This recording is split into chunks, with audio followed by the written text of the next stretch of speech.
first sourdough recipe that I'm sharing with you, and I am so excited. It all begins the day before you actually want to bake, because you got to wake up your sourdough starter. I keep mine in the fridge, so I do a 1:1:1 ratio of starter, water, and flour.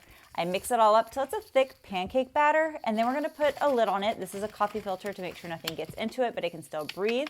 And then we're going to let it sit and for about 24 hours and open it up. It's going to be bubbly and ready to go. It's activated. So we're going to do 200 grams of active starter, and then we're going to put in 220 grams of thick Greek yogurt.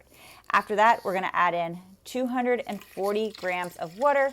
Most people say filtered. My tap water does just fine. And then we're going to add 15 grams of honey.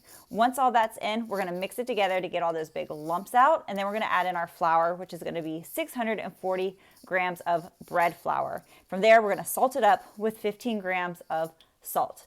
And then you want to make sure that you're mixing it up. This is going to be a drier batter than a general sourdough loaf. So if you find like it's very dry, add in about 1 to 3 tablespoons of water until it's moist but not wet. From there, we're going to cover it up after we've kneaded it for about 5 minutes, and then we're going to let it sit. We're going to let it marinate 5 to 8 hours till it's about doubled in size. Take it out, plop it down on a well-floured counter, not too much flour, just a little bit so it doesn't stick to your countertops or to your hands. And then we're going to knead it just for about 1 to 2 minutes, just to kind of bring it all together. I divide mine in half just with a bench scraper to make it easier, and we're going to divide it up into 130 gram balls. After that, we're going to roll those balls on the counter, stick our thumbs in the middle, and that's how you get your bagel shape. And we're going to do this about 8 to 9 times. That's about how many bagels you'll get out of this big old batch.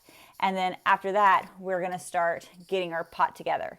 But this is just to show that demonstration one more time of rolling it up on the countertop. Then we're going to get a big old pot of water with 1 to 2 tablespoons of honey. Bring it to a boil or a good simmer, and then we're going to add in each bagel in there, and you're just going to let it sit on each side for about 30 to 45 seconds.